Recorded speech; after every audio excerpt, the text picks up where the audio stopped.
Hello and welcome back to another series of quick tips from your friends at methinandhealthy.com. One of the questions that I often get asked is, okay, if I'm getting back into shape, what's the one strategy that I can use outside of your programs that'll make sure that I'm successful? And what I really suggest is that people spend a few minutes every Sunday and write down a few small, achievable goals that they can do for their fitness program over the next week.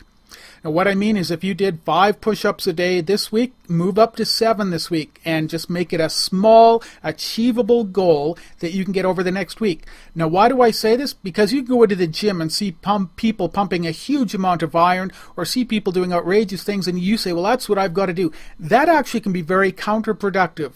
I have found with the bulk of people that making small improvements each week is the best way for them to be able to reach their ultimate goals. Now, the natural question becomes, well, where do I keep all those goals?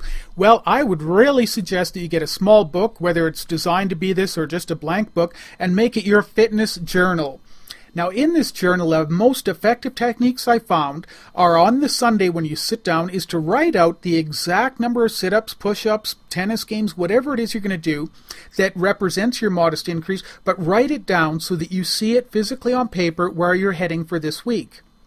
And then when you go back next Sunday, go back and tick off or indicate exactly what you did last week.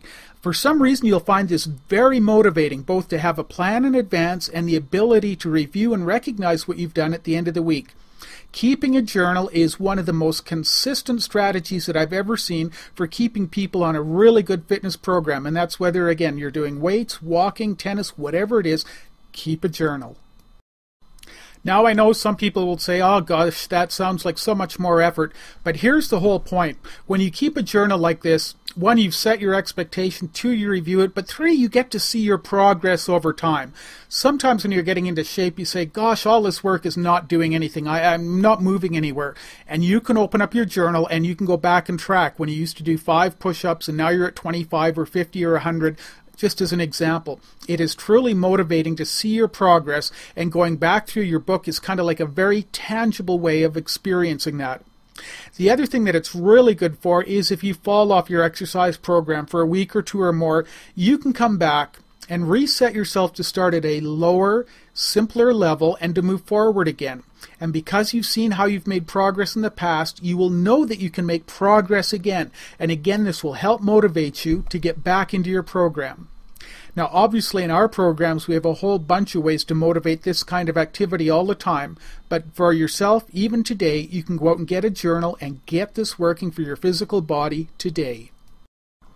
Say, if you've enjoyed this tip, feel free to like us, follow us, or check out the website and learn how we use powerful immersion audio techniques to put your mind on autopilot to become thin and healthy.